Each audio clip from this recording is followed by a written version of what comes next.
America is saying goodbye to one of the world's most renowned journalists, former Washington Post executive editor Ben Bradlee. He passed away this week at the age of 93. Bradlee headed the Post newsroom for 26 years, and he led the paper as the paper broke the Watergate scandal, which of course led to President Nixon's resignation.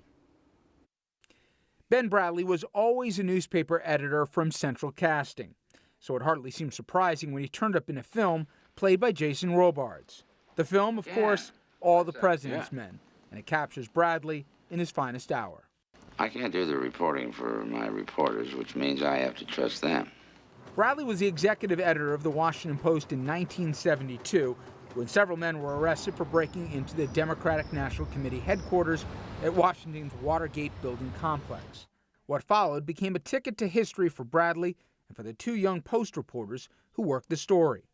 With Bradlee's blessing, Bob Woodward and Carl Bernstein traced the burglars back to President Richard Nixon's re-election campaign.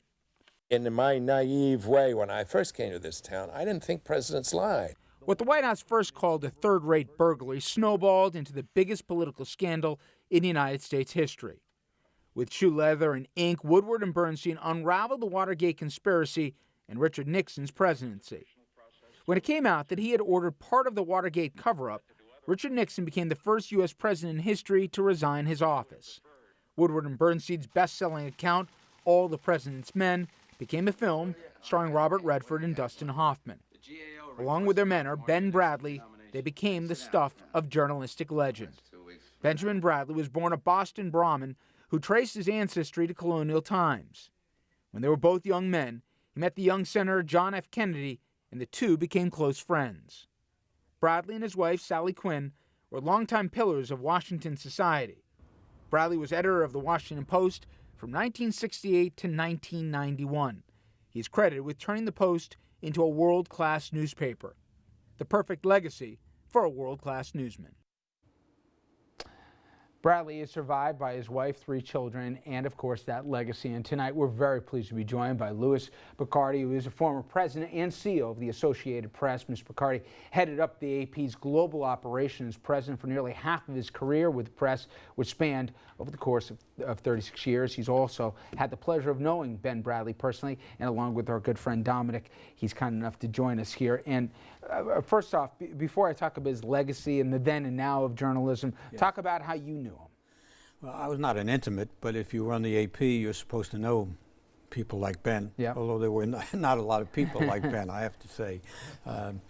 He was, as the obituaries have said this week, he was charismatic, he was an icon, he loved a scrap, he loved to set you back with a quip or a comment, and the reporters who knew him this week were writing, telling different tales about Ben and what he was like.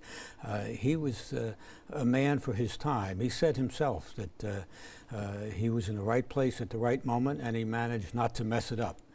It was funny. I heard one anecdote from a reporter who was hired, but he was at the Washington Times at the time of the interview, and apparently interviewing with him was legendary to try and get a spot on the Post.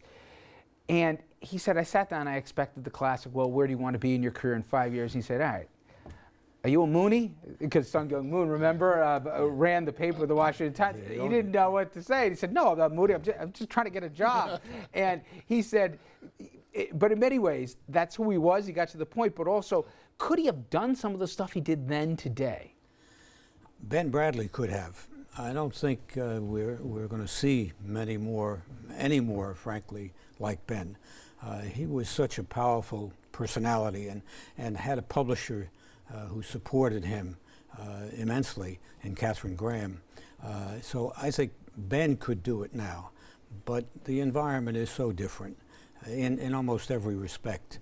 First of all, there are so many other ways for people to get information, so the newspaper doesn't have the centrality that it had then. And there are so many other differences. But do you think they're more, Louis, economic, the differences? Again, so many different platforms, as you mentioned, or is it also the idea that 2 reporters could work just on one story exclusively and nothing else, not have to worry about having a blog or about tweeting out every single update they had? But economics is at the root of that. Yeah. It's expensive to let a couple of reporters take their time and do whatever they have to do. I mean, I was in positions where I would do that, and that can get expensive. You look sometimes at the tab for something, it can be $1 million. Yeah. A couple of reporters, 3 or 4 maybe, in a lot of places. The AP is everywhere. You look at $1 million very, very quickly. So that's more difficult now because staffs are smaller, so there are fewer people to do more things. You mentioned the online demands, you know, the blogs and the other needs, and the economic environment that the paper itself is in is different. So it's a more challenging environment now. But my money would be on Bradlee to do it even now. In many ways, people point to, and I'm curious how many careers were launched because of both watching the Watergate hearings and then reading the book and then seeing the movie and everything else. But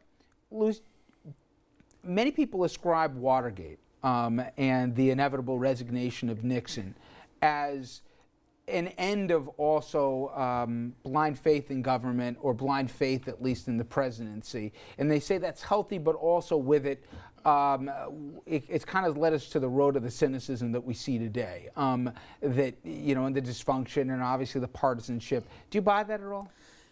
So we'd all be better off. No. I don't ascribe to that, but you've heard part of that, right? I know you don't think so. Watergate had a tremendous effect on the country, and the reporters just reported it. It's not that they weren't there knocking on doors of the Watergate and breaking into offices.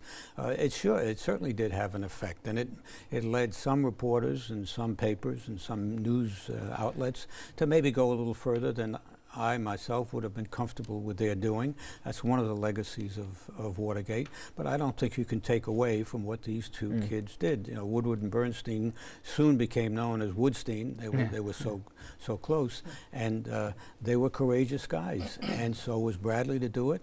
And again, Mrs. Graham, who was the publisher, they put the paper at risk.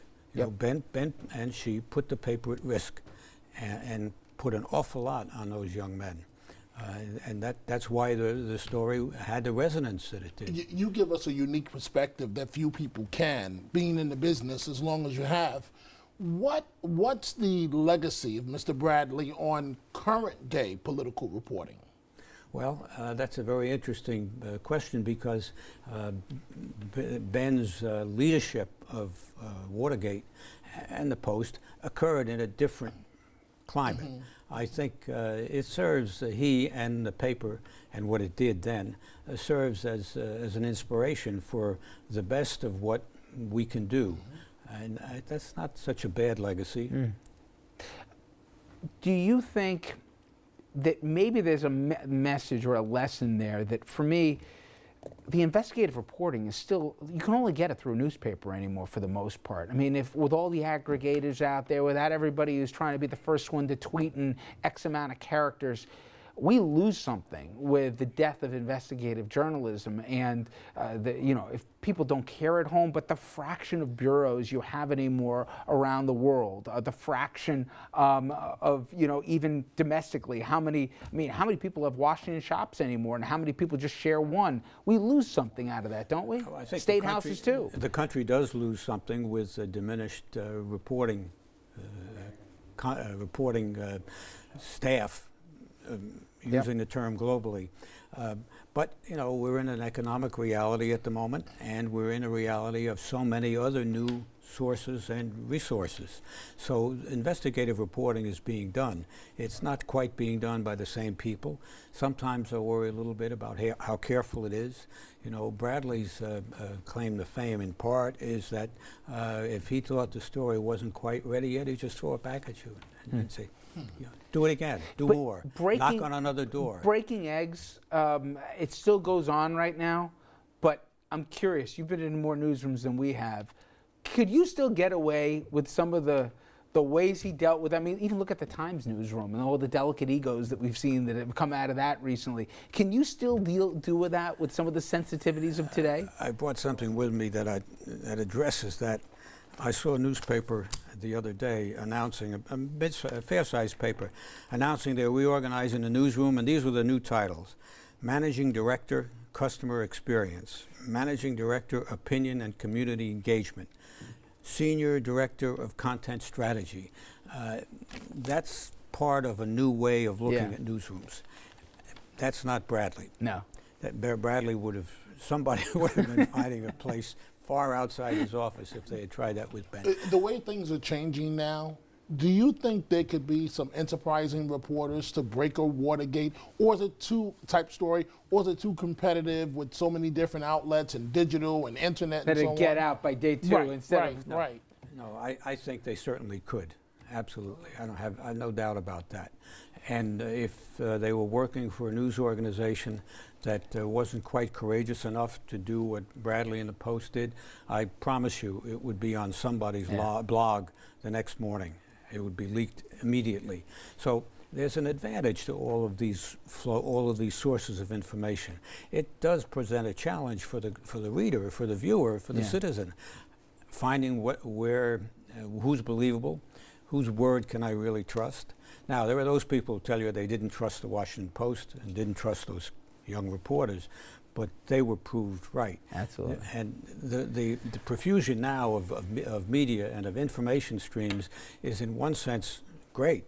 I mean, I spent my life in news. How can I say there's anything wrong with that? I can't. There's also whom can you believe in that mass? And that's something that I think over time will shake out. When I like reading obits because sometimes you see the scope of it. What a life he lived, though. I mean, he packed a lot in 93 years, didn't he? I always thought he ought to have played himself in a movie, even though Robards won I like Jake Robards, but you know what? He was more of a... Well, Robards won the Oscar. Yeah. I don't know if Ben would even have considered it, but he could have done it. He could have gone blue, too, apparently, too.